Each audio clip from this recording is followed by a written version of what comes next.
नमस्कार दोस्तों। जैसे कि आप स्क्रीन पे देख ही रहे हैं कि आज का जो टॉपिक रहने वाला है वो यही है कि मिशन AIBE-19।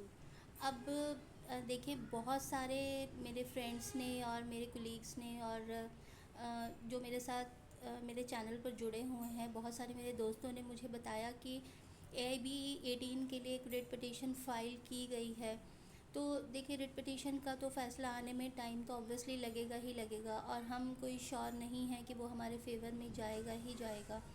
हो सकता है वो हमारे फेवर में ना जाए, क्योंकि जो एक स्टूडेंट के सोचने का तरीका होता है वो एक अलग तरीका होता है, और एक प्रोफेशनल जो AIB मेंबर्स हैं जिन्होंने इसके बारे में सोचा होगा कंडक्ट करवाने के लिए, उनका प्रोफेशनलिज्म के हिसाब से वो अपने तर्क रखेंगे वहाँ पे कि ऐसा क्यों किया गया और क्या इसके पीछे की सोच थी। और जो जज साहब हैं वो किससे ज़्यादा कन्विंस होते हैं, हमारे जो रिट हमने फ़ाइल किया उससे ज़्यादा कन्विंस्ड हैं, या जो दूसरी पार्टी है उसके साथ ज़्यादा कन्विंस्ड है। ये तो देखिए वाद विवाद का मुद्दा है, और ऑब्वियसली इसमें समय लगने वाला है। तो मैं फिर भी ये बोलूँगी कि हम डिसहार्टन तो जो हो चुके हैं, जो फ़ेल हो चुके हैं, नंबर जिनके 41 से ज़्यादा हैं वो भी, या 42 43 नंबर हैं वो भी अगर फ़ेल दिखा रहा है उनका, रीचेकिंग का भी एक ऑप्शन आया हुआ है, उसमें भी लोगों ने अप्लाई ऑब्वियसली किया होगा। ये सारी चीज़ों को देखने के बावजूद भी अगर हमें लगता है कि कोई बहुत पॉजिटिव हमारे लिए रिज़ल्ट नहीं आ रहा है, तो अब फिर नेक्स्ट स्टेप जो मुझे नज़र आ रहा है वो यही है कि हम AIBE-19 के लिए फ़ोकस करें, क्योंकि AIBE-19 के लिए फ़ोकस करना एक हमारे लिए मजबूरी की तरह भी हो गया है।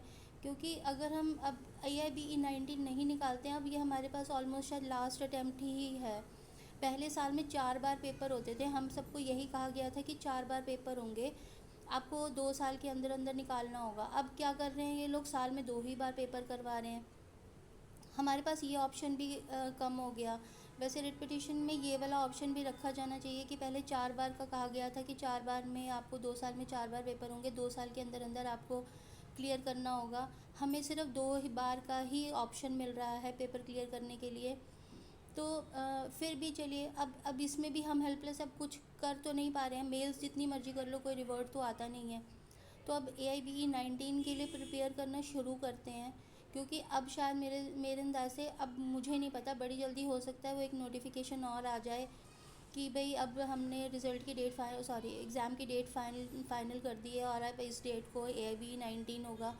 तो हम लोग चाहे जितने भी रिट वाले भी होंगे ना, वो सारे AIB भरने वाले हैं, जिन्होंने भी रिट डाली हुई होगी ना, वो सब भी भरेंगे, तो फिर हमें भी भरना ही पड़ेगा। तो हम लोग हेल्पलेस हैं, अब हम इससे पीछे नहीं हट सकते। ऐसा मेरा मानना, ये मेरा पर्सनल व्यू है कि सब लोग भरेंगे, कोई भी AIBE-19 को छोड़ेगा नहीं कि ठीक है हमने रेट फाइल की हुई है, हम तो इसको बाइकआउट करेंगे, या हम इसके ऊपर स्टे लगवाएंगे। तो देखिए, स्टे का ऑब्वियसली मुद्दा तो तब उठेगा जब सब हमसे कन्विंस होंगे। देखते हैं अब वो कितना कन्विंस होते हैं कितना नहीं, वो रिप्रेजेंटेशन के ऊपर ही है। तो मैं तो ऑब्वियसली यही चाहूँगी कि हम सभी का जो किस्मत है वो अच्छी रहे, और हमारे फेवर में ही रिज़ल्ट का जो AIBE-18 के रिज़ल्ट का जो फेवर में ही हमारे जजमेंट आ जाए, तो इससे अच्छी तो कोई बात ही नहीं है। बाकी अगर आप लोगों को कोई भी किसी भी तरह का कोई इसके बारे में इंफॉर्मेशन मिलती है, काइंडली मुझसे ज़रूर शेयर करिएगा कि AIBE-18 के बारे में अगर कुछ भी आप लोगों को पता लगता है। बाकी हम AIBE-19 के लिए ऑब्वियसली प्रिपेयर करना शुरू कर देते हैं सब लोग। शुक्रिया।